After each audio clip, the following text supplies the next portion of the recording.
noite a você, nosso querido irmão, nossa querida irmã. Que a paz do Senhor Jesus Cristo esteja sobre a vida de todos vocês. Nós estamos iniciando uma live da Igreja Assembleia de Deus, Cachoeira de Minas, Ministério Taubaté.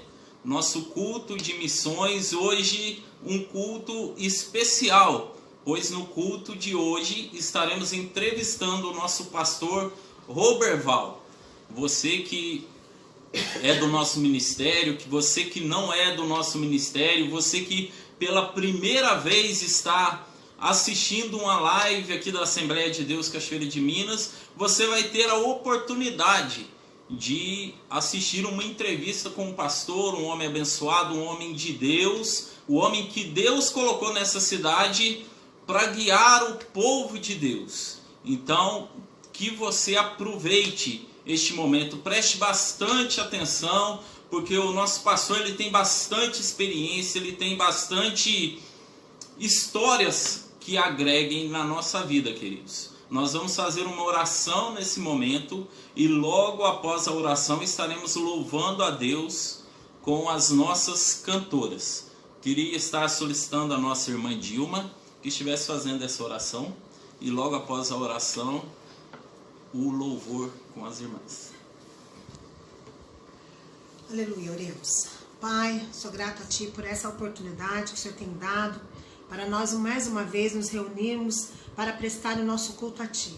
Queremos Te pedir, Senhor, que Tu venha visitar o coração de cada irmão, de cada irmã, de cada ouvinte, que todos possam, Senhor, ser completados, cheios do Teu Espírito Santo, sentir a Tua vida invadida pelo poder do Teu Espírito.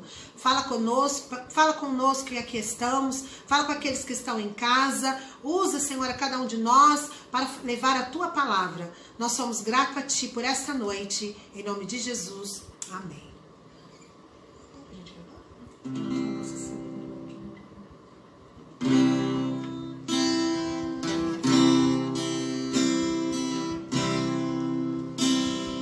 Irmão, você sabe o valor que tem uma alma.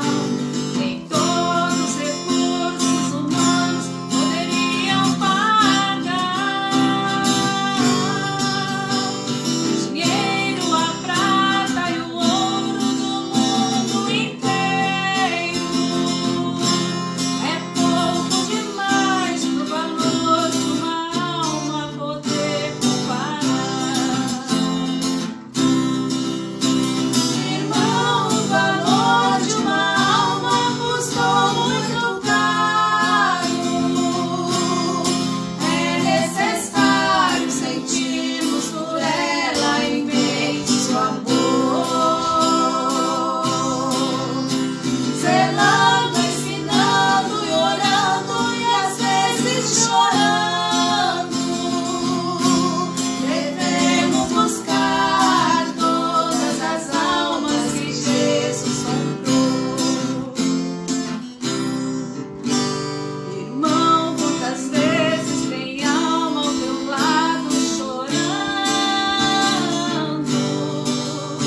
Glórias a Deus.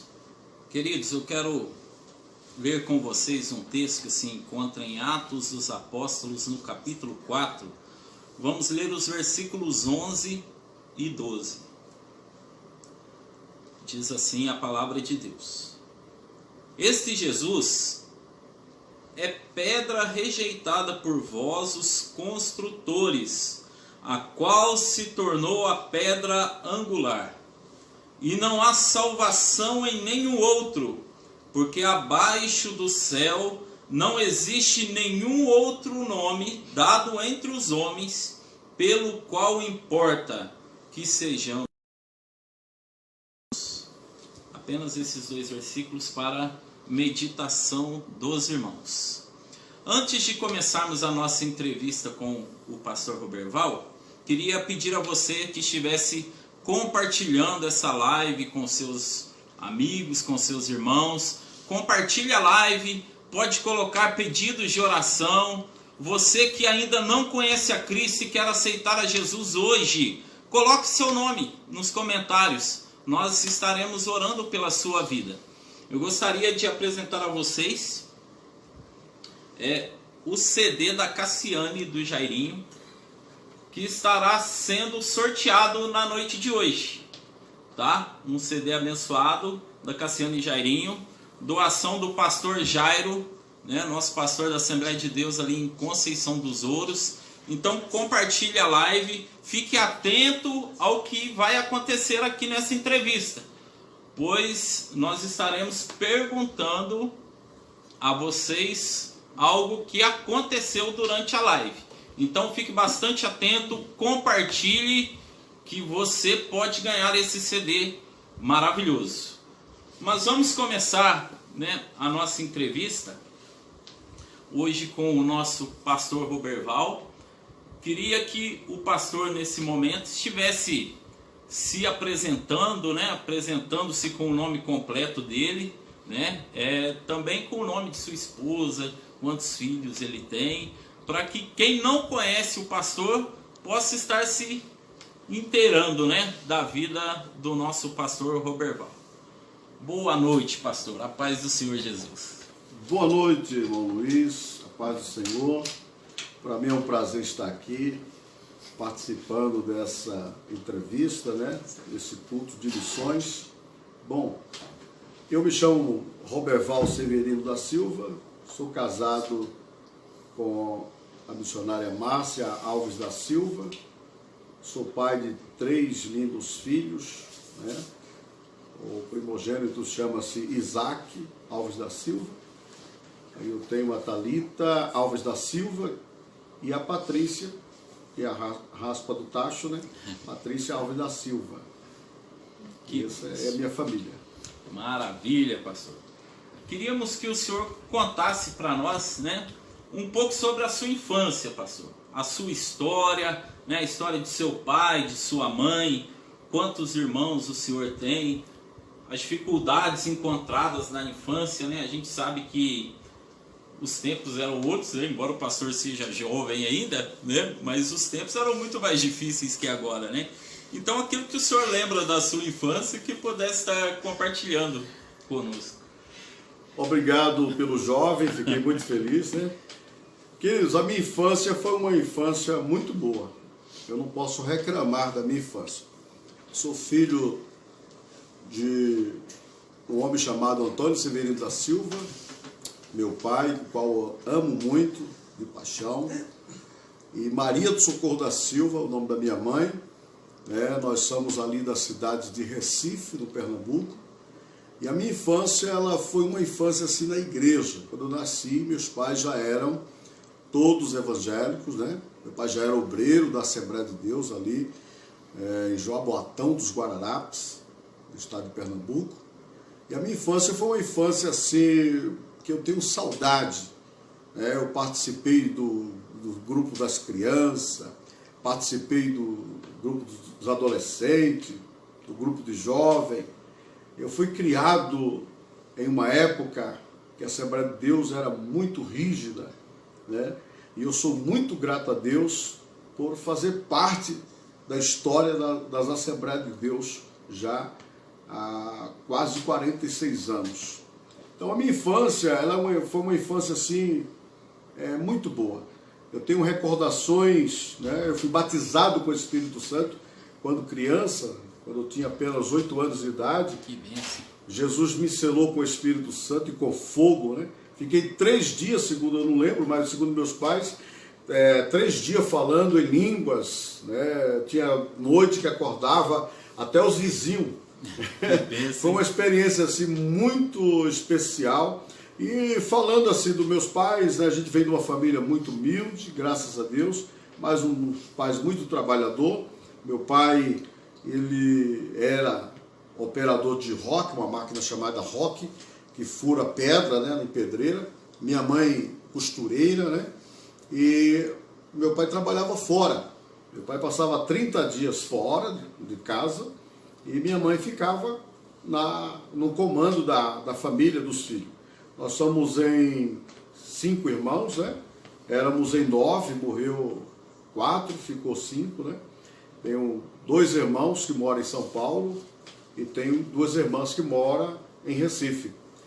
Um desses irmãos é de criação, né? Meu pai pegou para criar e ele é o mais velho. Então essa é a minha família, né? Uma família simples, humilde, mas uma família que foi criado, foram todos nós educados na presença de Deus.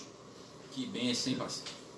Então, a próxima pergunta para o pastor seria que o pastor vem de um lar cristão, né? Como foi a sua primeira experiência com Cristo e como se firmou na palavra?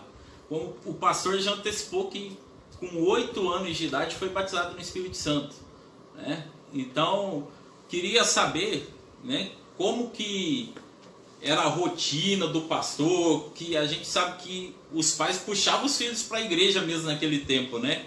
Então, como que foi essa sua primeira experiência com Cristo? O que o pastor sentiu? O que mudou na sua vida para que pudesse seguir cada vez mais firme na palavra, pastor? É importante, né, lembrar que com 8 anos eu fui batizado com o Espírito Santo e eu tive um período difícil na vida, que foi na adolescência. Na minha adolescência eu queria conhecer o mundo. Eu achava bonito as pessoas beberem, fumarem. Eu achava aquilo um charme, né? Eu passava e via aquelas pessoas sentadas no bar, com as pernas cruzadas, com a carteira de cigarro na mão, cigarro no dedo, bebendo, e eu me via aquilo ali. Eu disse para minha mãe que eu queria conhecer o mundo.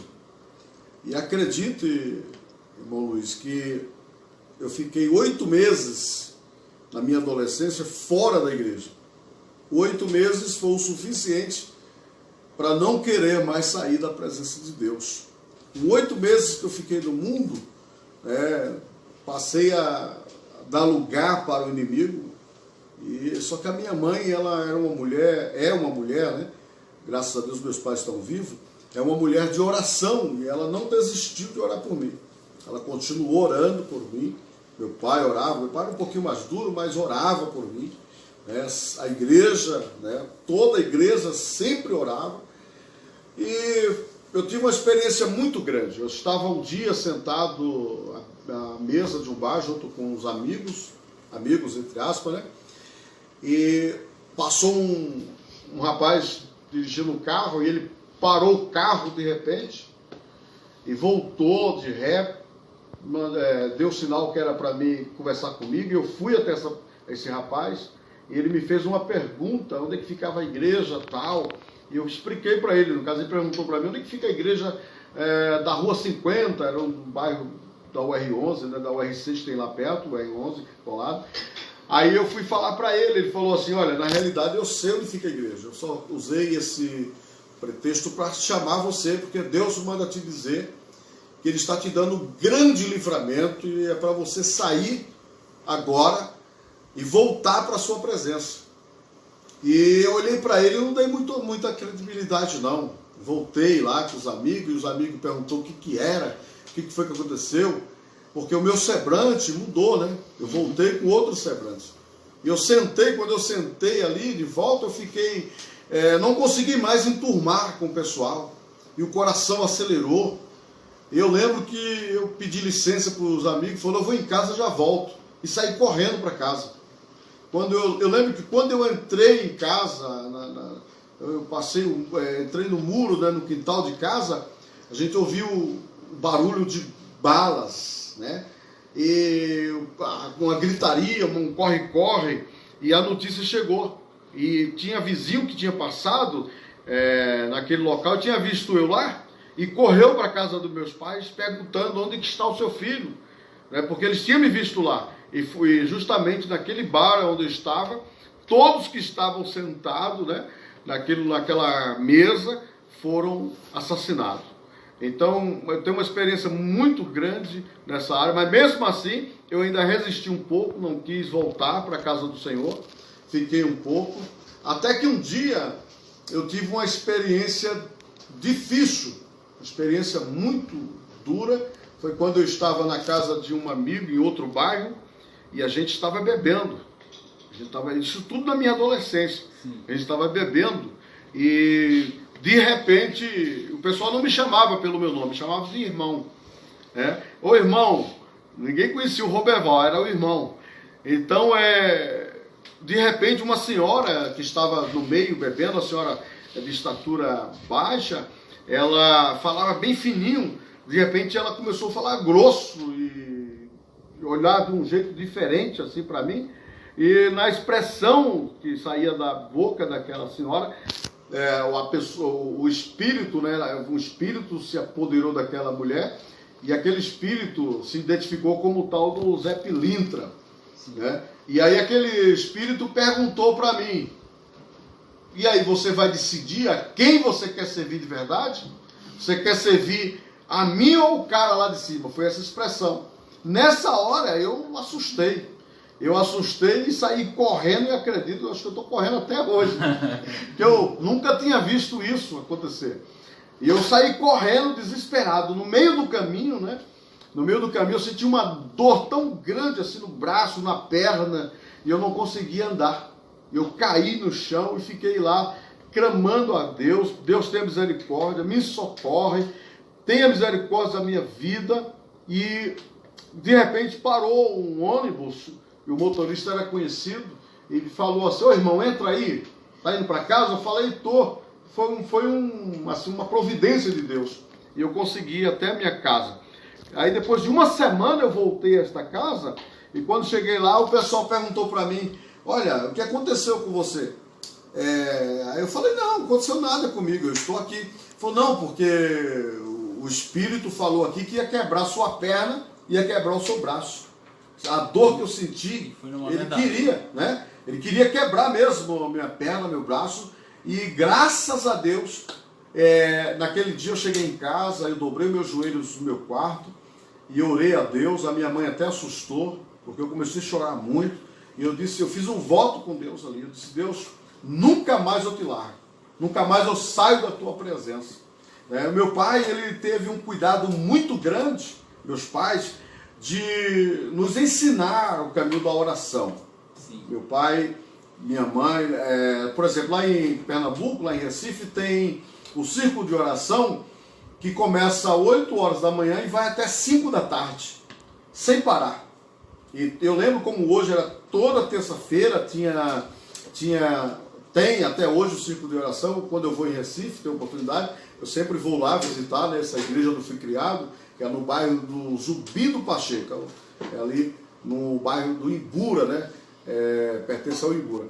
E eu sempre vou lá, e quando eu chego lá, os irmãos, né, a gente se alegra, os irmãos se alegram de ver aquele garoto 8 meses fora da presença de Deus, e que virou a misericórdia do Senhor, ela me alcançou. Então minha mãe, quando a gente era criança, ela pegava a gente, levava para o círculo de oração, e ela colocava a gente de joelho ao lado dela. E aí da gente se saísse de perto. Se saísse de perto, a orelha, né, ia sentir o aperto dos dedos da mãe, né? Antigamente os pais tinham mais, parece que os pais tinham mais autoridade com os filhos. Então a gente foi criado no caminho da oração, da palavra, foi sempre ensinado a obedecer a palavra de Deus. Então a minha infância, a minha experiência, eu tenho uma experiência muito ampla assim, nessa área. Tem hora que eu fico em casa e eu choro, eu fico meio emocionado, porque eu fico lembrando, né, desse tempo da infância, da adolescência, da juventude, né? Eu tinha um sonho de pregar o Evangelho, desde criança que eu tinha o maior desejo de pregar o Evangelho. Meu alvo sempre foi pregar o Evangelho. Para o senhor ter uma ideia, o meu pai um dia estava evangelizando um rapaz que pertence ao ateísmo, né? Ele é ateu. E em Pernambuco o sol é muito quente, né? Muito quente, muito calor. E o meu pai estava pregando para ele, falando da história de Nicodemos para esse rapaz. E o rapaz debatendo com o meu pai, e eu puxando a camisa do meu pai, porque naquela época a gente não podia falar, né? Sim. Tinha que pedir permissão.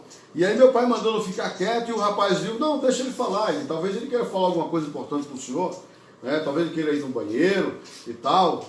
Aí meu pai, diga o que você quer. Eu falei, pai, deixa eu falar com o homem. E aí, pode falar, meu filho. O rapaz virou para ele, pode falar, meu filho. Eu falei assim para ele, assim, o senhor faz um favor para mim? Ele, sim, faço. E estava um sol bem escaldante naquele dia, aquela tarde. E eu falei, olha para o sol. Aí ele olhou para o sol, quando ele olhou, ele falou, não consigo, é muito forte. Está muito forte o sol. Aí eu falei para ele assim, o senhor não acredita em Deus, né? Agora imagina quem fez o sol. Ele existe. E o senhor tinha quantos anos nessa época? Nessa época eu tinha 9 anos. Olha só. 9 anos de idade. Eu com 9 anos de idade, a partir dos 8 anos de idade, meu pai me levava para onde ele ia fazer o trabalho de evangelismo, pregar. Lá em Pernambuco, a Igreja de Assembleia de Deus trabalha com escala, né? Os obreiros são escalados para dirigir outras igrejas. Então meu pai ia tirar a escala fora, e a gente tem um lugar chamado Recreio, que hoje é um lugar muito bonito, é um bairro muito bonito, mas era uma mata. E no meio dessa mata, assim, tinha um povoado. E tinha aquelas casinhas de sapé, né? As irmãs cantando aqui. Hoje me veio a memória, né? Eu chegava lá e eu dizia para o meu pai, eu queria ser diácono. Eu me comportava como diácono da igreja. Eu ficava, pai, deixa eu tirar a oferta. Pai, deixa eu ficar na porta da igreja, da casinha que fazia o culto, né? Então, eu sempre disse para meus pais assim, Deus me chamou. Quando criança, eu disse para o meu pai um dia, Deus me chamou para ser pastor. Porque meu pai um dia disse para mim assim, meu filho, você vai ser um bom diácono. E eu, na minha inocência, né, eu falei assim, pai, eu vou ser um bom pastor. Que venha ser pastor. E aí já estava profetizando desde pequeno. Eu tinha uma convicção desde criança do chamado. Sim. Né? Eu tinha uma convicção muito grande do meu chamado. E tanto é que depois que cresci, eu tentei relutar para não assumir o chamado, mas você sabe que o chamado ele fala bem mais alto. Uma questão que eu fiquei bastante curioso, pastor, com relação a esse pessoal que estava na mesa, que o pastor falou sobre os tiros, né? Esses tiros foi no pessoal que estava na mesa com o senhor? Ou foi lá próximo? Justamente, esses tiros foi todos que estavam comigo ali na mesa foram assassinados. Todos eles? Todos eles morreram. Então foi um livramento tremendo, pastor. Foi um dos. Teve vários, né? Nesses 8 meses, fora da presença de Deus, Deus me livrou várias vezes. Para o senhor ter uma ideia, diácono Luiz,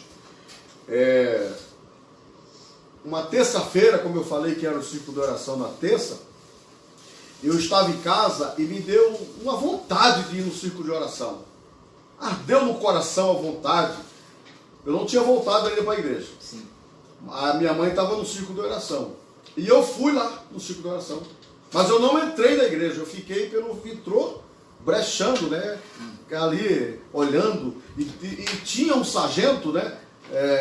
Eu não sei se ele é vivo ainda, tinha um sargento da polícia que era muito usado por Deus. E ele, quando tinha uma folga, ou quando ele saía do seu serviço, ele passava sempre lá nessa reunião de oração. E nessa tarde ele estava pregando, e eu estava no vitrô.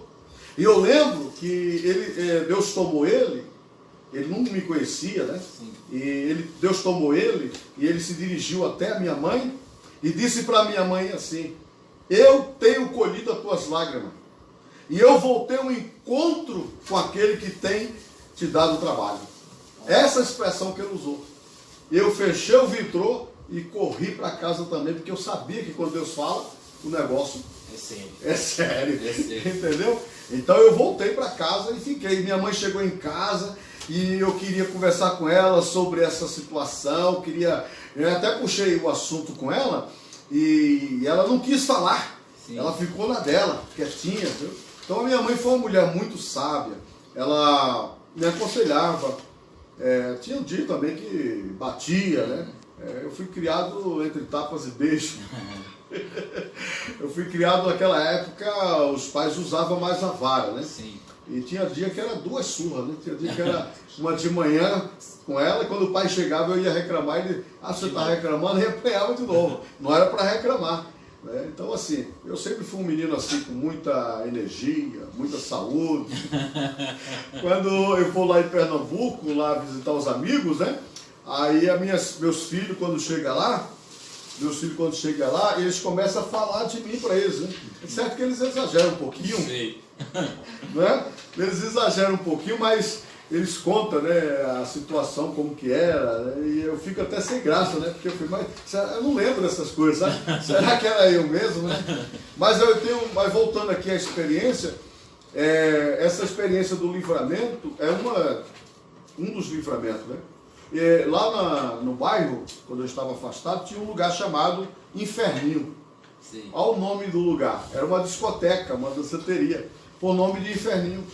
E aí um dia eu fui nesse Inferninho. Foi a primeira vez que eu fui numa danceteria. Eu nunca dancei na minha vida. Se for botar eu para dançar, parece nem um robô, não parece, porque o robô dança direitinho, né? Mas parece uma toalha de pau rodando. E o pastor tinha quantos anos nessa idade? Aí eu tava com 12, né? 12 anos, bem na adolescência já começou na danceteria com 12. 12 anos. E aí eu fui nessa danceteria, chegou lá, eu tô bebendo com o pessoal, aí já tava com a cabeça um pouco alta, achei de me engraçar com a moça lá, e a moça estava acompanhada, eu não vi, né? Nossa. E aí quando eu fui me engraçar com ela, eu vi uma 12. Nossa. Uma arma de calibre 12, 2 canos na minha cabeça.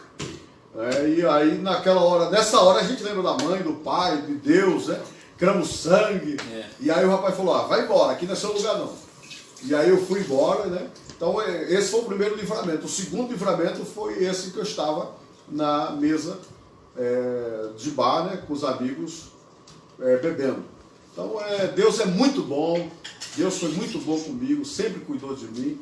E aos 18 anos, aos 12 anos e 8 meses, ou foi 12 anos e 8 meses, ou foi 13 anos já e alguns meses, eu voltei para o Evangelho, foi muito difícil voltar. É muito difícil um desviado voltar. Sim. Eu entrei na igreja com o coração voltado para me reconciliar com o Senhor. Mas quando eu estava sentado lá, eu ouvi uma voz no meu ouvido que dizia assim, sai e vai tomar a saideira. E eu, relutando com aquela voz, mas mesmo assim eu saí. Quando começou a dar os avisos, lá em Pernambuco eles davam os avisos no final e depois faziam o apelo. Sim. Aí eu falei, então eu vou lá tomar a saideira e volto. Quando eu chego no bar, eu pedi lá a bebida, o rapaz do bar olhou para mim e falou assim, não vou vender bebida para você não, porque você é crente. Olha só. Você é crente. Eu falei, não, eu não sou crente. Não, você é crente sim, eu sei, conheço seu pai, conheço a família toda. E dali eu corri para a igreja e já tinha feito os avisos, a igreja já estava sobre os pés, porque já ia orar para encerrar. Aí no meu coração eu pensei assim, se for para mim voltar, o irmão vai fazer o apelo novamente. Foi eu acabar de pensar assim, aí o dirigente falou assim, nós vamos orar, já demos aviso, já fizemos apelo, mas se por acaso tiver alguém que queira voltar para Jesus, aceitar a Cristo, aí eu não pensei 2 vezes. Eu fui, prostei o meu joelho ali na frente da igreja, e foi uma coisa assim tão bonita, que quando eu prostei o joelho, a juventude daquela igreja, vieram tudo e se ajoelharam ali, do meu lado ali, e me acolheram. Então, graças a Deus, né, depois desse dia que eu fiz essa reconciliação com Cristo, né, eu já tinha feito em casa, que foi no período dessa bebida que o espírito, o demônio falou através de uma senhora. Eu já tinha feito a reconciliação em casa. Aí precisava confirmar, mas tinha aquele medo, aquela dúvida, vou, não vou, o que eu faço? Eu sei que Deus tem sido bom, tem me guardado. Né? Aos 18, aí passou o tempo, eu firmei na igreja. Depois de poucos tempos eu passei a ser líder do jovem. Com 15 anos de idade, eu passei a ser escalado na lista local da igreja. Eu passei a começar os cultos, né? Lá tinha essa programação de o obreiro começar o culto até o dirigente chegar. Quando o dirigente chegava, eu passava para ele. A gente cantava 3 hinos, fazia oração e passava para o dirigente oficial. Então eu saí escalado na lista, né? Dos obreiros locais. Com 15 anos de idade eu passei a liderar a equipe de evangelismo de jovem. A gente fazia evangelismo 2 vezes na semana, sempre ao domingo e uma quinta-feira à noite. A gente procurava a casa de um jovem e lá na casa, de frente à casa desse jovem, a gente ligava a caixa de som, o evangelismo. Então, passou o tempo, né? Foi findando os tempos. Com 18 anos de idade, eu já tinha um irmão em São Paulo e aí o outro também resolveu ir. E quando chegaram em São Paulo, eles arrumaram um emprego para o meu pai.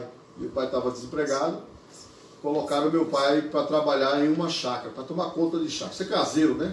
Sim. E aí, eu nessa época, já com 18 anos, eu não queria ir para São Paulo, porque eu estava muito apegado aos trabalhos da igreja, eu estava muito apegado a meus amigos, né? Então eu falei com a minha mãe que eu não ia. Eu falei assim, olha, vocês vão e eu fico cuidando da casa aqui e tal. Mas a minha mãe, sabe como que é o filho caçula, né? Ela chamou e falou assim, você é o caçula, separamos e tal. E você imagina, né? Então, o caçula, nessas horas, aí eu parei para ouvir minha mãe e vim para São Paulo. Só que antes de vir para São Paulo, Deus havia falado comigo, né? Que eu viria para São Paulo, só que eu não aceitava. Entendi. Não aceitava. Eu briguei com Deus, como se fosse Jacó brigando com o anjo. Um vaso que nunca me viu, uma pessoa que nunca me viu, ela olhou para mim assim, dentro de uma farmácia, eu fui comprar um medicamento para minha mãe, e essa pessoa dentro da farmácia, ela olhou para mim, começou a falar em língua e disse assim, tu vai para São Paulo, Deus está te levando para São Paulo. Eu falei, não, eu não vou para São Paulo, coisa nenhuma não. Minha mãe quer me levar, mas eu não vou não. Comecei a discutir com aquela irmã, e aí, quando eu entendi que era Deus mesmo que estava falando, eu fiquei quieto, né? Baixei a cabeça e fui ouvir a profecia. Olha. E aí na profecia Deus falou, vou te levar para São Paulo. E aí Deus me fez umas promessas. Deus disse assim, eu vou te levar para São Paulo, eu vou te dar casa, família, vou te dar ministério, vou te dar nomes, vou te dar dinheiro, vou te dar carro. Foi essa promessa que Deus me fez. E eu saí dali assim, sabe, cabisbaixo, fui para casa. E quando chegou em casa, a minha mãe olhou para mim e falou assim, meu filho, as passagens já foram compradas. Olha só. E a gente, como foi, né, criado de uma forma, mesmo tendo esse período de 8 meses fora da presença de Deus, mas a gente sempre prezou por obedecer aos pais. Então, só que essa que eu ouvi a mensagem que Deus ia me dar carro, casa, família, dinheiro, nome. Depois disso aí, a pessoa olhou para mim e disse assim, só tem uma coisa, você vai passar por um vale que somente, no caso Deus falando, somente eu, Deus, vou ter misericórdia de você. Olha só. Meu querido, eu passei por um vale tremendo. Eu cheguei em São Paulo, fui morar com meus pais. Aí foi proibido, ou seja, o dono da chácara disse que só aceitaria o casal. Já começou a minha luta, a minha prova, o vale já começou aí. Aí eu fui morar com um dos meus irmãos, mas a casa era muito apertada, muito pequena, e não deu certo ficar ali. E meus pais também, foi passando o tempo, era muito frio na época que eu cheguei em São Paulo, isso há 27 anos atrás, eles não aguentaram o frio e retornaram para a sua cidade de origem, né? Sim. E eu fiquei lá. Aí quando eles foram embora, eu comecei a morar nas ruas, eu não tinha onde morar. Eu passei a conviver. Tem um bairro chamado Santa Mônica, Monte Alegre, ali pro lado de Pirituba, perto da Lapa, né? Você conhece, né, Gordo? Acho que o Gordo conhece. Então ali eu fazia um trajeto ali, eu fiquei morando nas ruas, literalmente nas ruas.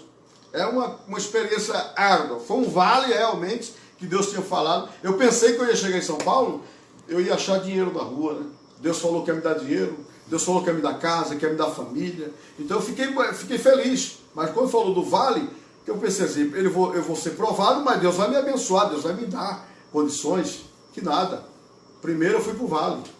Depois, sempre assim, né, pastor? Você entendeu? Nunca chega por cima, tem que experimentar a prova primeiro. Por baixo. Então, assim, eu morei 2 anos e 9 meses na rua. Passei fome, frio, os lábios trincado, tudo rachado, de tanto frio que passava, cabelo um pouco grande, fedia mesmo, fedor terrível. Tomava banho quando algum irmão me levava à sua casa para passar uma noite, para jantar com ele, para comer. Era muito difícil mesmo. Foi um sofrimento muito doloroso. E eu não dava, nesse período de 2 anos e 9 meses, eu não dava notícia para meus pais. Era como se eu tivesse desaparecido. Eles ficavam desesperados. Para não preocupá-los. Para não preocupá-los, porque assim eu imaginei, eu fui para São Paulo para trabalhar, para ter uma vida melhor. Agora eu vou ficar ligando para os meus pais, já que eu não queria ir, já que eu sou uma pessoa de opinião. Sim. Quando eu tomo uma decisão, às vezes é difícil tomar uma decisão, mas quando eu tomo uma decisão, eu levo ela muito a sério. Só tem uma coisa, Diácono Luiz, que eu fiz quando estava nas ruas. Eu disse para Deus assim, eu lia muito aquela passagem de Jó, e eu disse para Deus assim, se o Senhor está provando a minha fé, o Senhor pode provar, porque do Senhor eu não largo. Que bênção, pastor. Então, uma última pergunta antes do grupo das irmãs cantoras estarem cantando, né? Com relação à fome que o pastor comentou, né? Nós, aqui em casa, no conforto da nossa casa, no dia a dia, a gente fala que está com fome, né? Tô com fome, vou jantar, tô com fome, vou tomar um café. Mas essa não é a verdadeira fome, né, pastor? Teria como descrever como que foi essa fome? Porque às vezes fala de fome, fome todo mundo passa, né? Mas da forma que o pastor descreveu foi coisa terrível, né? Muito terrível. Eu sempre pergunto para as pessoas, quando fala assim, já passei fome, eu pergunto qual é o primeiro sintoma da fome. Aí, quem inventa que passou fome, vai dizer que é tontura, que é ânsia, mas não é. Esse é um dos sintomas. Sim. Mas o primeiro sintoma é dor. Dá uma dor assim na boca, assim no estômago, que parece que está abrindo você vivo. E eu lembro que eu dormia sempre em frente a uma fábrica, e tinha um vigia lá dessa fábrica, que toda manhã cedo ele servia um café com leite, né, e um pãozinho com manteiga para o funcionário. E esse vigia, ele me chamava, ô irmão, vem cá, e me dava um pãozinho e um copinho com café com leite. E quando ele estava de folga, aí eu sofria mais ainda, o sofrimento era maior. A fome era tão grande, né, quando Deus me tirou, assim, resolveu abrir as portas para mim, meu último dia de prova, eu estava andando na rua e eu ouvi um garoto chamando. O pessoal me chamava de missionário. Ô, missionário! Eu ouvi aquele garoto, uma voz de garoto me chamando, e eu pensava que era coisa da mente, devido à fome, devido à situação que eu estava. Eu cheguei a pesar 49 quilos, de tão magro que fiquei. Eu era arcado, né? Esses ossos aqui pareciam um arco. Então, e naquela noite eu ouvi uma voz, eu pensei que eu estava tendo alucinações. De repente chegou esse garoto e falou para mim assim, meu pai está chamando o senhor para orar pela minha mãe, que está morrendo. E o senhor na situação de rua, todo sujo, E ainda assim o pessoal chamava de De missionário. missionário. Porque eu não parava de falar de Jesus. Eu não parava de falar de Jesus. Nesse período de 2 anos e 9 meses, daqui a pouco eu volto para falar sobre o garoto, né? É que o testemunho é muito grande para a gente estar falando a respeito. A gente está dando só uma palhinha aqui do testemunho. Qualquer dia desse, nós vamos estar contando, né? Assim que voltar aos cultos normais, nós vamos estar contando em um culto de missões o meu testemunho. Todo completo. Então, assim, eu lembro que um dia eu estava no bairro da Santa Mônica e parou um Tempra. Naquela época o Tempra era o carrão do ano. Aí parou um Tempra, o rapaz pediu para mim entrar e eu entrei. Ele me conduz até um bar e quando chega no bar ele pede uma cerveja. Eu falei para ele, eu não bebo. Aí ele falou, dá uma Coca-Cola. Aí trouxe aquela garrafinha de Coca, colocou e eu comecei a beber a Coca-Cola. E aí ele falou assim, eu tenho uma proposta para você. Eu tenho te observado aqui há vários dias e eu tenho uma proposta para você. Você vai ser o meu gerente aqui da favela. Olha só. E naquela hora eu assustei. Ele levanta, vai lá no porta-mala do carro e traz uma sacola. E dentro daquela sacola tinha 2 PT. 2 PT e vários maços, como é que fala? Pino de cocaína, coisas de maconha. E ele falou assim, eu quero que você, a partir de hoje, seja o meu gerente aqui. Aí ele falou assim, uma dessas armas eu vou deixar com você, para você se proteger aí. Você vai comandar a turma aqui. E eu perdi a voz nessa hora. Nessa hora eu olhei para ele, fiquei assustado. Eu queria falar e não conseguia. Aí eu comecei a pedir misericórdia a Deus. Aí eu consegui falar o nome, meu Deus. Eu usei essa expressão. Quando eu falei, meu Deus, ele olhou para mim, falou, tu é crente, irmão? Tu é crente? Pegou as coisas, saiu e foi embora. Olha só. Me deixou numa luta tão grande que eu tive que pagar a cerveja e a Coca-Cola. Mas eu não tinha dinheiro. O rapaz queria chamar a polícia, ele foi embora, não pagou nada. E eu fiquei sem dinheiro naquele bar e o homem me xingando tudo quanto era nome, falando, e eu explicando para o homem, o senhor me conhece, eu passo aqui direto, eu não tenho dinheiro, o que é que eu faço? Aí fui lavar louça para o homem lá, entendeu? Aí no final ele ficou com dó de mim, me deu um pratinho de comida, comi e fui embora. Aí foi justamente nesse dia, né, que eu estou ali e já anoitecendo que vem esse garoto chamando para orar pela sua mãe. Meu pai mandou te chamar para orar pela minha mãe que está morrendo, essa é a expressão do garoto. Olha só. E o pai desse garoto, ele era inspetor da Polícia Federal Rodoviária, da Assembleia de Deus, Ministério de Cubatão. Lembro como hoje. E aí eu falei com o menino assim, vai na frente que eu já estou indo. Aí eu fiquei fiquei num lugar onde eu estava ali questionando a Deus. Falei, como é que eu estou numa situação dessa? Eu vou orar para uma pessoa que está morrendo? Eu também estou morrendo. Como é que pode? Mas aí eu fui. E quando cheguei lá, eu encontrei uma irmã, uma mulher deitada na cama, rolando para lá e para cá, dizendo que não estava aguentando mais, que estava doendo, que dor. E ele falou, eu falei, eu posso orar? E ele falou, pode. Eu estava tão fraco que eu falei para ele assim, então eu vou ajoelhar. E ajoelhei e botei as minhas mãos em cima dela. Mesmo ela mexendo, eu consegui colocar nas mãos. E eu comecei a orar. Foi uma das experiências que eu tive muito forte com Deus quando eu estava morando nas ruas. Aí naquela oração eu dizia assim, Senhor, que esse demônio da morte vá embora. E de repente eu senti uma mão pegando na minha mão e tirando de cima daquela mulher. Eu imaginei na cabeça que era o marido dela, né? Que estava tirando. Eu falei, na minha mente era ele que estava tirando. Mas não era a própria mulher que estava levantando. Ela levantou, sentou-se na beira da cama e disse, toda suada, e disse para o marido assim, amor, faz uma macarronada com salsicha para nós comer. Eu estou morrendo de fome. E segundo a ciência, quando você é curado, causa muita fome. Né? Várias pessoas que já foram curadas falam que quando foi curado, que fica vários dias sem comer, ela tinha câncer terminal do estômago. Aí naquele dia o irmão olhou para mim assim e falou assim, irmão, Deus fez a obra. E Deus tomou ali o filho dele, tomou a esposa em línguas, foi uma graça de Deus tremenda. Aí ele falou assim, o senhor não quer jantar com a gente? Eu falei assim, pode ser. Era tudo que eu queria. Era comer. Oferecer comida para o faminto. E aí ele falou assim, aí ele olhou assim para mim, olhou para o filho dele e falou, você não quer tomar um banho? Imagina por quê, né? Eu já estava acostumado com o fedor, ainda acostuma, não tem jeito. E aí eu entrei no banheiro, eu estava tão magro, tão desnutrido, que parece que o menino dele tinha 11 anos, ou era 10 anos, o moletom, o conjunto de moletom do garoto, deu em mim folgado. Olha só. Eu entrei para tomar um banho, depois de 2 anos e 9 meses nas ruas, primeira vez que estava debaixo dali de uma ducha quente. E eu fiquei quase 1 hora tomando banho.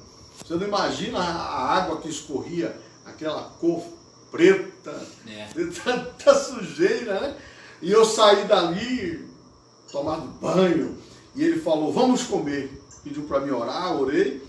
Irmãos, desculpa, eu vou falar aqui para você entender. Quando eu comecei a comer com tanto gosto, fazia tanto tempo que eu não sabia o que era. E uma coisa que eu gosto é macarrão. Quem é que não gosta, né? Um macarrãozinho. A irmã de outra está falando que não gosta, não.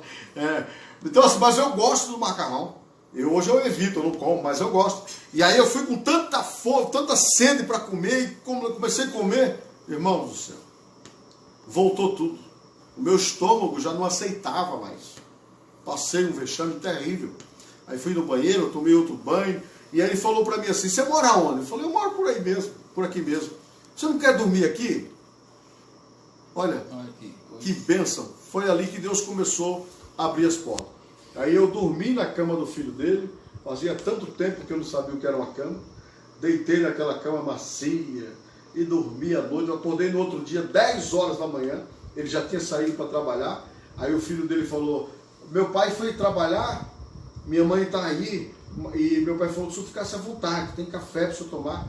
E eu nem tomar café eu tomei, eu saí. Naquele dia, justamente nesse dia, que foi do dia para o outro, né, da cura da mulher, eu saí e Deus colocou no meu caminho um pastor, né, e esse pastor me levou para pregar lá no bairro da Cachoeirinha, na Assembleia de Deus, Ministério de Perus.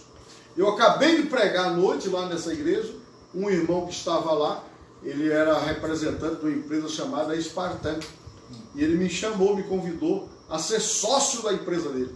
Mas como é que eu ia ser sócio? Eu não tinha nada, né? Eu falei, irmão, eu não tenho nada. Ele falou, não, irmão, Deus falou comigo que era para mim ajudar o irmão. Só Deus mesmo. Deus falou comigo que era para mim ajudar o irmão. Falou assim.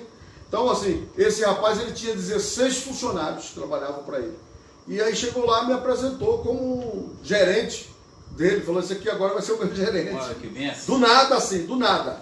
Eu não tenho explicação para isso. O nome da empresa que eu me tornei sócio, e depois até me tornei dono dela, proprietário dela, por pouco tempo, mas me tornei, porque Deus falou comigo que ia me dar, mas que não era para mim me acostumar, porque o chamado era para a obra. Sim. E o nome dessa empresa, acho que deve existir até hoje, chamava-se Grani Rei. Era o nome dessa empresa, aplicação de granito, pavifrex, limpeza, né? Então eu passei a ser patrão. Olha só, de mendigo a patrão.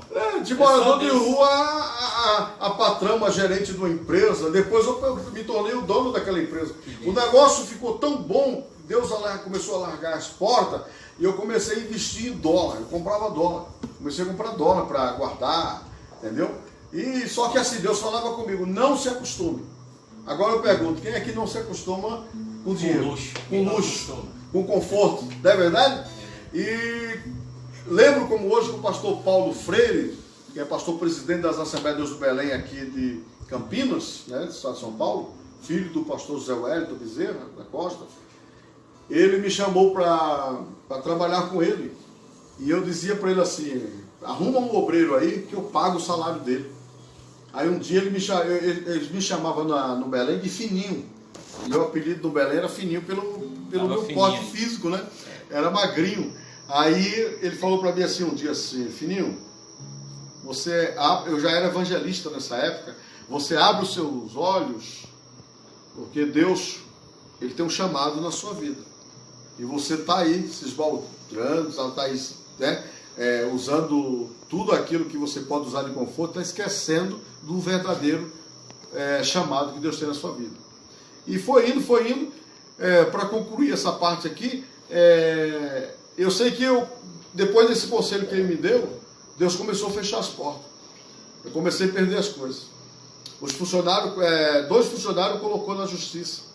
eu tive que vender máquinas que tinha para pagar. Já começou o negócio né? Eu cheguei ao ponto de não ter mais nada, de perder tudo, né? A justiça bloqueia tudo. E eu tinha debaixo do carpete umas notas de dólar. E eu não lembrava dessas notas. Eu tinha mais ou menos, se fosse hoje, aqueles dólares, seria 3 mil dólares. Mas naquela época era muito dinheiro. Muito dinheiro. E aí um dia eu lembrei desses dólares. Estava debaixo do carpete do quarto, embrulhado num saco de plástico. E eu fui lá, quando eu fui pegar aquele saco de plástico, lembrei daqueles dólares, falei, puxa, eu tenho dinheiro. Fui pegar os dólares, estava tudo furado, tudo corroído. Tudo corroído. Que coisa. Então, por aí se já tira. Maravilha. Irmãos, vocês estão gostando da entrevista com o pastor? Tá vendo que experiência ele tem? A gente vê o pastor no dia a dia, né? Nós temos pouco tempo com ele aqui em Cachoeira, antes de vir essa pandemia aí, né? Mas olha que experiência rica. Garanto que nem sabia disso ainda, né? Mas Deus ainda vai falar mais ao seu coração nessa noite. Lembrando a você, compartilha a live. Hoje, Cassiane e Jairinho para você.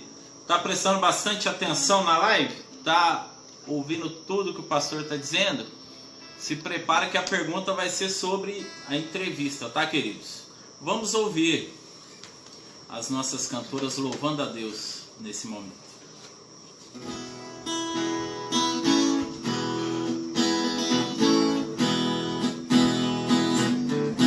Sempre vou lembrar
Sobre o sangue tombavam nas ruas, chegavam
Glórias a Deus. Ouvimos um hino maravilhoso, não é, queridos? Deus, Ele jamais nos desampara, Deus cuida de cada um de nós. E vamos continuar rapidamente, né, com a entrevista ao nosso pastor Roberval. Como vocês puderam ver, tem muita experiência para contar, e isso é apenas uma fração do que ele viveu, né, irmãos?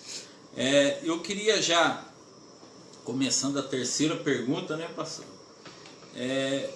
Como foi o seu chamado para o ministério, né?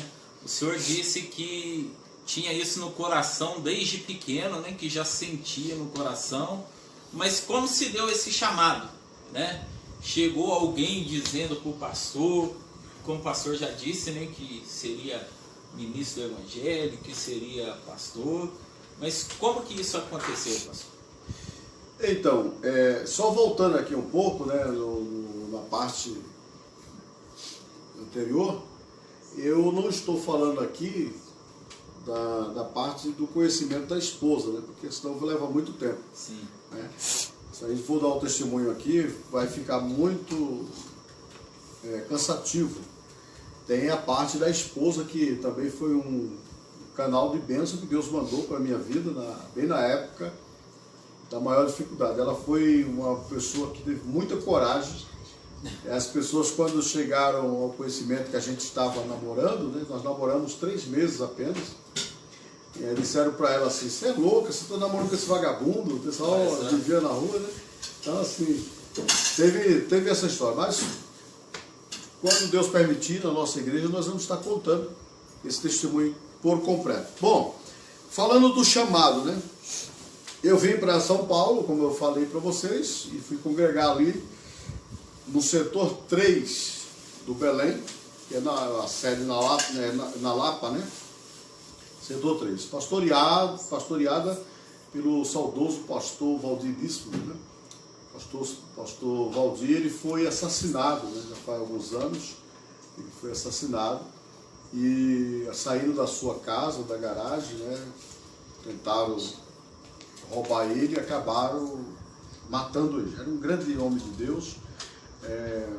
Tem alguns obreiros aqui nossos, aqui de Cachoeira, que conhece ele, né? Conheceu ele, na realidade, né? Já está com Cristo, já faz tempo. Então esse pastor, ele foi um pastor que me abraçou, né? Um pastor que me chamou, né? E me apresentou ao ministério. Ele e o pastor Antônio de Paula, lá na cidade de Novo Osasco. Esses 2 pastores foi que estenderam as suas mãos para mim e falou para mim: olha, Deus tem um chamado na sua vida, você precisa cuidar desse chamado. Foi onde eu fiz o curso teológico, né? Passei a estudar a palavra de Deus, me preparar. Eu não queria, né? Eu não queria, depois de adulto, quando criança eu queria, mas depois de adulto eu não queria. Porque a gente tinha uma vida, já estava uma vida assim mais equilibrada e tal, mas a gente não queria. A minha esposa mesmo, ela disse assim para mim, antes de casar, ela disse: olha, eu não vou depender de oferta de igreja. Ela fica sabendo que a gente casar, eu não vou ficar, se você acha que eu vou ficar dependendo de igreja, você está enganado.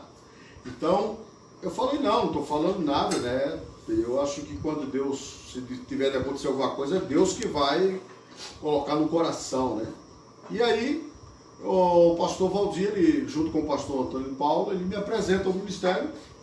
Eu fui levado para evangelista, né? Autorizado. No Belém, na minha época, existia o tal de evangelista autorizado. Ou seja, a gente saía para pregar muito, né? Começou a atender alguns convites para pregar, ministrar em reuniões de obreiro. Aí o pastor achou por bem de autorizar, porque chegava lá nas igrejas e os pastores ficavam: mas eu apresento como o quê? Missionário, né? É aquele que sai para fora, né? É aquele que quer dizer, todos nós somos missionários, mas a gente recebeu o título de missionário porque a gente ficava para lá e para cá, né? Fora da nossa cidade. Mas aí o pastor chamou na reunião e falou assim: nós vamos te dar uma credencial de evangelista autorizado pelo Belém. Eu era muito chegado à casa do pastor Zé Wellington, né? Ele teve sempre uma amizade, a saudosa Wanda, né? Que é a esposa do pastor Zé Wellington. Nós tivemos uma amizade muito grande, eles me acolheram na realidade, né? Através do pastor, do saudoso pastor Valdir Bispo. Então, tinha outro pastor também, por nome de pastor Ademir, que também ele me abraçou com toda a força, né? Falou que ia me ajudar, e me ajudaram mesmo. Eu tenho vários mestres, né? Posso dizer assim, eu tenho até vontade de lançar um livro chamado Lições dos Meus Mestres. Sim. Porque a gente não chega sozinho onde a gente chega, né? Sempre tem alguém, tem a mão de alguém para nos ajudar, né? Então, eu quando estava com 21 anos, né? Foi reconhecido o meu ministério pastoral, 21 anos de idade. Então Deus abençoou, foi aí que começou toda a trajetória. Nós começamos a pastorear, né? Eu trabalhava e pastoreava. Depois de um tempo, eu senti no meu coração vontade de ir para o Nordeste, de pastorear no Nordeste. E aí eu só tinha 2 filhos, só tinha Isaac e a Thalita, e aí nós fomos para a Bahia. Chegamos na Bahia, sem nada, tinha um carro velho, e um mundaréu de sacola de roupas, de panela, parecia ciganos. Sim. E eu lembro que a gente chegou na cidade de Milagres, na beira da BR-116, na Bahia, e Deus mandou eu ficar naquela cidade. Deus falou para mim ficar ali. Naquela cidade, Deus me deu uma casa. Deus me deu uma casa. A história é muito longa, né? Estou só resumindo.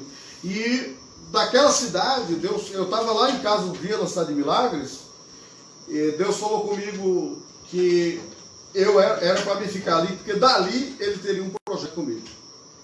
E eu fiz uma prova com Deus. Fazia já 1 ano e meio que não chovia na cidade de Milagres. 1 ano e meio, mais ou menos isso aí. Estava uma seca terrível. Quem conhece a cidade de Milagres, ela é rodeada de pedras, de rocha. É uma cidade muito, muito bonita, muito limpa. E o calor lá é coisa fora de sério. E eu falei com Deus, eu fui levar a Santa Ceia com o irmão presbítero Geraldo, né, que mora lá até hoje, é um empresário lá da cidade de Milagres. Ele era o dirigente da congregação da igreja. E eu fui lá levar a Santa Ceia com ele na zona rural. Eu preguei naquele dia, era um domingo à tarde. E eu terminou a reunião, eu fui assim para trás da congregação, era uma congregação de madeira, de palha. Eu fiquei atrás da congregação, em cima do monte de areia. Aí ele saiu, olhou para mim e falou: Evaldo, o senhor sabe onde é que o senhor está aí? Em cima de que o senhor está? Eu falei: de areia. Ele falou: não, o senhor está em cima de um leito de um rio. A seca era tão grande que estava seco, só tinha areia. Ele falou. Aí ali, naquela hora que ele falou isso, eu falei assim com Deus assim: se realmente o Senhor me trouxe para o Nordeste, o Senhor vai mandar chuva, senão eu vou embora. Mas falei bravo assim, do jeito de falar, né? Aquela expressão. Com propriedade. E, irmão Diácono Luiz, foi uma coisa tão tremenda que eu acabei de pensar assim, para eu falar isso, eu não falei com voz, eu falei no coração. O céu escureceu imediato. Foi uma coisa assim, essa é uma experiência que eu nunca esqueço dela. O céu escureceu de imediato, ele olhou para mim e falou assim: pastor, ele tinha um chevetinho. E você sabe, chevetinho é tração traseira, né? Sim. Aí ele falou: vamos logo, porque se chover, tinha uma ladeira muito íngreme, né, que fala, difícil. Ele falou: se chover, nós não vamos subir essa ladeira. Mas deu uma trovoada tão forte, ele deu uma rezinha assim, pegou a embalagem e subiu. Quando nós chegamos na cidade de Milagre de volta, a cidade estava alagada pela chuva. Que coisa. A casa do irmão Geraldo, minha filha, meu filho, minha esposa estava lá, com a família dele, estava toda alagada. A casa do irmão Geraldo era alta e estava alagada. O pessoal falou: nunca aconteceu isso na cidade de Milagres. E aí o Senhor falou comigo. Você tem alguma dúvida ainda? E eu me prostrei diante da situação e assumi aquele compromisso ali. entendeu? E comecei a fazer reuniões na casa dos irmãos, e aí Deus falou comigo que ia mandar alguém na minha casa. E quando um dia eu estou em casa, de repente chega lá um pastor João, né? Um pastor com o nome de João. Ele chegou em casa e disse para mim que Deus deu o endereço da rua, deu o nome da rua, o número da casa, que tinha ali um obreiro que era para ele ajudar. E eu fiquei muito feliz, o homem nunca tinha me visto, imagina.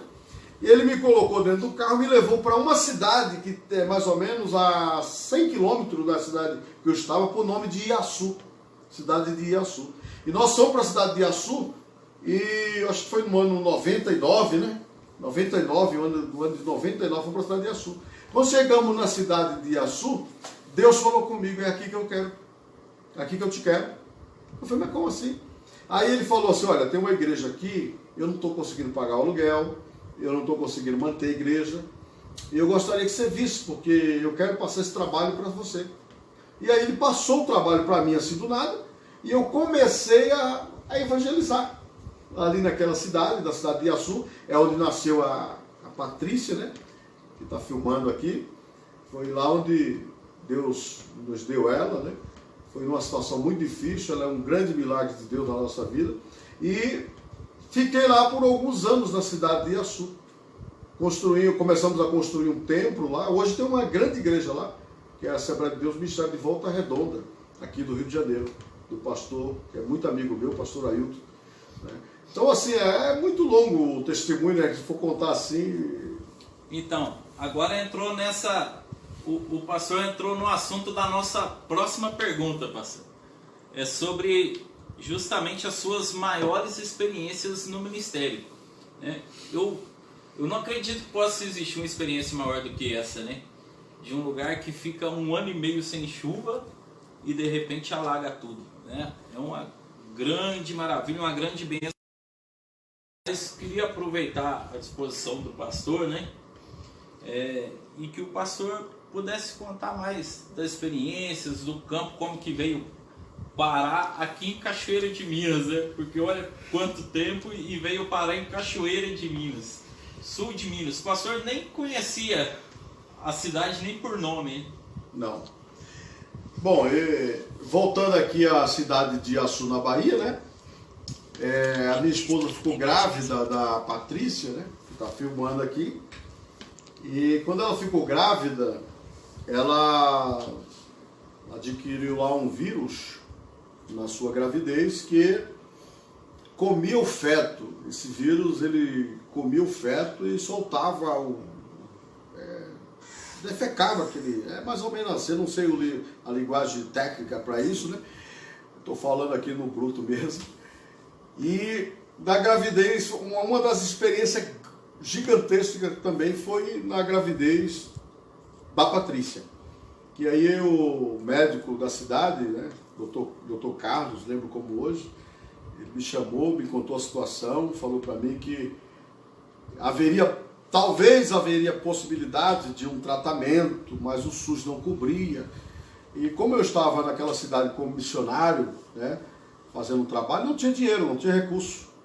Eu tinha uma renda na igreja de R$60, que era o que eu pagava o salão naquela época, e o aluguel da casa, e comia do resto. Entendeu? Isso aí no ano 99, 99 para 2000, né? Que, no caso, a Patrícia nasceu em 2001, né? Então foi nesse período aí, né? E lá a gente foi ver para fazer o tratamento da Patrícia, no caso da gravidez, era R$84 cada sessão. E teria que fazer 10 sessões. Aí você imagina, seria R$840. De onde eu ia ter esse dinheiro? Aí o que eu fiz? Eu peguei uma carona com o caminhoneiro, vim até a Volta Redonda, onde ficava a nossa sede central, e falei com o pastor Ailton. O pastor Ailton falou que não podia me ajudar. E eu saí muito bravo, muito indignado do gabinete do pastor. E quando eu estou no corredor, a funcionária Mariana, que faz parte até hoje do Ministério de Volta Redonda. E ela bate no meu ombro e diz assim, baiano, eu não sou baiano, né? Mas a turma me chama de baiano. Baiano, Deus está só provando a tua fé. E ela não sabia de nada do que eu tinha conversado com o pastor. Aí me deu força. Falei, se Deus está provando a minha fé, Então, pode provar. Agora eu vou embora. Peguei carona e fui embora para a Bahia de volta. Quando cheguei na Bahia, eu estava dirigindo um culto de libertação numa quinta-feira. A barriga da minha esposa estava bem grande, né? E aí eu comecei a orar para Jesus fazer milagres. Eu vou orar para Jesus fazer milagre, para Jesus curar. E quando eu comecei a orar, o Espírito Santo falou comigo: põe a sua mão sobre o ventre, sobre a barriga da sua esposa. O diácono Luiz, quando eu coloquei a mão sobre a barriga da minha esposa, a barriga tremia.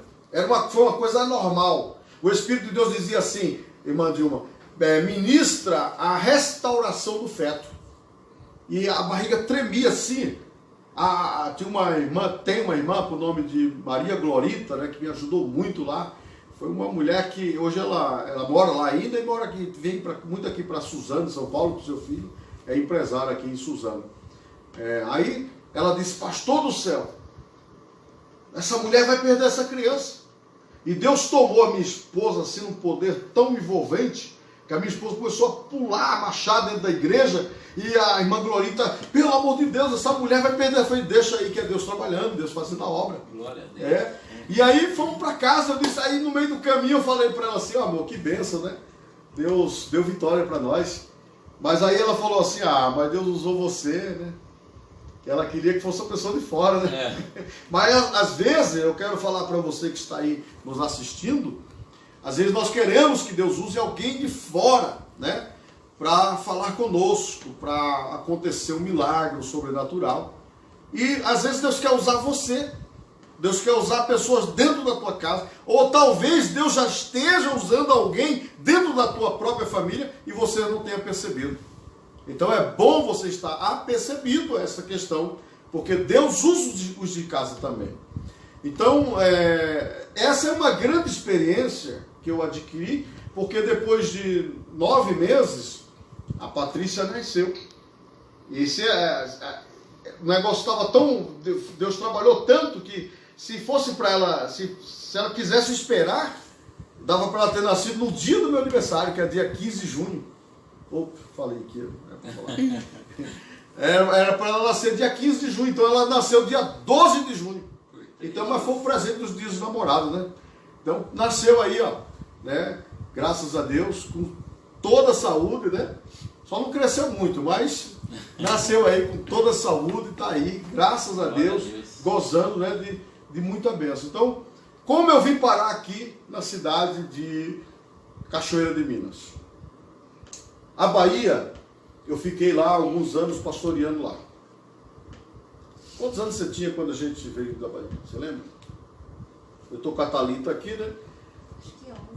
Thalita parece que tinha 11 anos, por aí. E eu fiquei um tempo pastoreando lá. Eu fiz parte da CEADEB, Convenção das Assembleias de Deus do Estado da Bahia, hoje presidida pelo pastor Valdomiro. Então, assim, eu tenho muitos amigos na Bahia, fui pastor presidente de 5 campos na Bahia, fui pastor em Xorroxó, fui para a cidade do pastor, depois de Xorroxó, fui para a cidade de Cocos, centro-oeste da Bahia. De Cocos eu vim para Mata Verde, que é Minas Gerais com Bahia. Inclusive tem um irmão de Mata Verde dizendo que o senhor foi pastor dele aqui. Tem aí na live? Acabei de ver. É o Roberto? Aqui. Isso, Roberto Dias. Roberto Dias, grande amigo. Roberto Dias, eu fui pastor dele na cidade de Mata Verde, da família deles, né? E hoje a gente tem uma amizade muito grande. Um abraço para você, Roberto, para Lia, para Mel, né? Que é uma família muito abençoada. Fui pastor ali na cidade de Mata Verde ali por algum tempo, né? E depois de alguns anos que eu estou aqui, eles me acharam aí na internet e eles estão morando hoje aqui em Goianazes. Daqui uns dias eles vão vir aqui, tem uma promessa deles de estar vindo aqui. Então, assim, de Mata Verde eu fui para um povoado chamado Vera Cruz, que pertence à cidade de Porto Seguro, no sul da Bahia.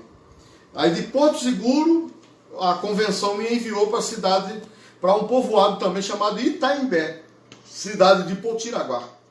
E lá eu estava construindo uma grande igreja, um grande templo, e foi quando Deus falou comigo que era para mim vir para a cidade de Taubaté.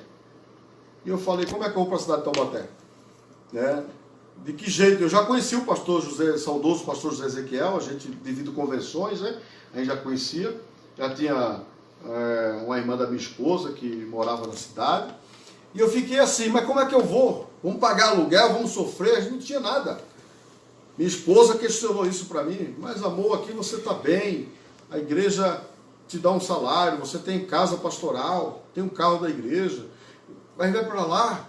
E aí eu falei para ela que se Deus estivesse chamando a gente para São Paulo, Ele ia dar a casa. O senhor acredita em milagre? Acredito. Depois que eu conversei isso com a minha esposa, passou alguns dias, apareceu um dinheiro na minha conta. Olha só. E depois que eu vim descobrir esse dinheiro. E esse dinheiro foi justamente o que eu vim para São Paulo e comprei uma casa onde eu estou morando hoje. Onde tem a minha propriedade hoje, na cidade de Taubaté, que o senhor esteve lá. E conheceu lá a minha pequena mansão. Então, aí filiei ao Ministério de Taubaté, mas eu não queria pastorear mais. Eu tinha decidido, tinha conversado com a família, que eu não iria pastorear mais. Eu falei, agora eu vou trabalhar, eu estou novo ainda, vou dar um luxo para a família. Sim. E aí eu entrei, Deus abriu uma porta de emprego para mim, através do pastor Samuel Lima e através do pastor Salatiel, que hoje é pastor, hoje não, ele é já pastor já há 16 anos, lá no Araretama, em Pindamonhangaba. Eles me levaram para me fazer entrevista lá em São José dos Campos. E a porta se abriu e eu comecei a trabalhar. Com 90 dias, eu entrei como vendedor, como representante. Com 90 dias, eu fui promovido a supervisor do Vale do Paraíba. Aí o pastor Ezequiel, eu estava ganhando bem. Naquela época eu tinha um salário de 4.900, mais comissões, mais alguma coisa que a gente fazia por fora. Aí o pastor Ezequiel, um dia de terça-feira, eu ministrei na sede, ele me chamou para conversar depois do culto e disse para mim que tinha uma igreja para mim. Então, eu disse para ele que eu tinha que orar, conversar com a família, pensar, porque não era fácil voltar a pastorear. Só que aí o chamado foi muito forte. Deus usou meu filho, não é, para falar comigo, né? Quando eu fui conversar com a família, meu filho, Deus usou a boca dele para falar comigo sobre o meu chamado. Então eu fui pedir conta da empresa NET, a empresa que eu trabalhava era a NET, e fui pastorear a primeira igreja do ministério, que foi lá na cidade de Natividade da Serra. Fiquei um período lá, depois eu vim para Taubaté, voltei para Taubaté e fui pastorear a Vila Canuto. Fiquei lá mais um período. Eu vim para a congregação do Parque Urupês. Do Parque Urupês, eu sou o último obreiro enviado pelo pastor Ezequiel, ou pelo saudoso pastor Ezequiel. O último obreiro que ele enviou para o campo. Aí ele me enviou para a cidade de Caxambu. Nós ficamos um tempo em Caxambu. Em 2012 para 2013, nós voltamos para a cidade de Taubaté e ficamos pastoreando lá. Aí voltei, aí pastoreei lá Cinderela, depois fui para Chácara Flórida, depois o bairro Santa Fé, depois do bairro Santa Fé, voltamos para onde mesmo? Santa Fé pro... Santa Fé para Chácara Flórida, né? Da Chácara Flórida, Urupês. Aí voltei a pastorear, era a última congregação onde eu estava antes de vir para cá. Aí aqui eu passei a conhecer através do amigo pastor Hermes, né? Ele me trouxe aqui algumas vezes para pregar e passei a conhecer aqui. E hoje, pela misericórdia de Deus, eu estou aqui como pastor. Né? Quantas igrejas deu no total? Conseguiu contar ou perdeu a conta? Eu já perdi as contas. Já perdeu a conta. Já faz, né? Já não sei mais quantas igrejas. Nós já fizemos muitas mudanças. Muitas mudanças. Eu espero em Deus que eu demore a mudar um pouquinho agora, porque a gente já não aguenta mais. Né? Eu já nem lembro mais que cor que é o guarda-roupa, a gente fica, né? Vai perdendo tudo, não é fácil. Então é assim que eu vim parar aqui, né? Esses dias eu estava lá em Taubaté, estava acontecendo mudança, e eu liguei aqui para o pastor Hermes, porque tem uma família de amigos de infância que está morando em Pouso Alegre, e eu falei com o pastor Hermes dá uma assistência para eles. E aí nesse dia que eu liguei, o pastor Hermes me anunciou que ele estaria voltando para Taubaté. Quando o próximo pastor vier aqui, o senhor liga para ele, deu aquela risada gostosa que ele sempre dá. Sim. E aí ficou aquela especulação, quem que vai, quem que não vai. Eu sei que um dia eu fui chamado lá na central, né, junto com a minha esposa. O pastor Jairo aqui, nosso vizinho aqui de Conceição do Zoro, até estava lá. E lá o pastor, junto com a diretoria, falou que estava nos enviando aqui para a cidade de Cachoeira de Minas. E hoje eu estou aqui, pastoreando a cidade de Cachoeira de Minas. Eu não vim pastorear a igreja de Cachoeira de Minas. Eu vim pastorear a cidade de Cachoeira de Minas. Glória a Deus. Juntamente com vocês. Glória a Deus. Porque sozinho a gente não faz nada, né? E eu sou muito grato a Deus de estar aqui na cidade, apesar de, como o senhor falou no começo, que logo entrou essa pandemia aí, não dá para a gente conhecer quase, né, nenhuma situação, faz 90 dias, né, que a gente está aqui na cidade, e eu só tenho que agradecer a Deus, porque o povo é bom, povo muito abençoado. Eu sou muito feliz por cada obreiro, por cada líder, cada coordenador, por cada membro congregado, criança, né? Cada criança, cada adolescente, cada jovem, cada idosos, pessoas que compõem a nossa igreja. É um povo muito abençoado. Eu estou muito feliz de estar aqui com vocês. Eu não sei se vocês estão felizes comigo, né? Mas eu sei que eu estou feliz de estar aqui com vocês. Glória a Deus. A recíproca é verdadeira, né, pastor? Obrigado. Tá. Queria agradecer o pastor, né, por ter se disposto a essa entrevista. Hoje é um culto de missões, né? Teoricamente o pastor não precisaria nem participar do culto, né? Mas o pastor se dispôs para nos contar da sua história. É algo muito importante para nós conhecermos o pastor que nos dirige, né? Dirige a nossa comunidade. Às vezes nós vemos o pastor no púlpito, achamos que o pastor começou a dirigir a igreja ontem, né? Mas podemos ver aqui a bagagem do pastor, as experiências que o pastor já teve no campo, tem ainda muitas coisas para nos passar, né? Quero agradecer o pastor, agradecer por tudo. Amém. Né?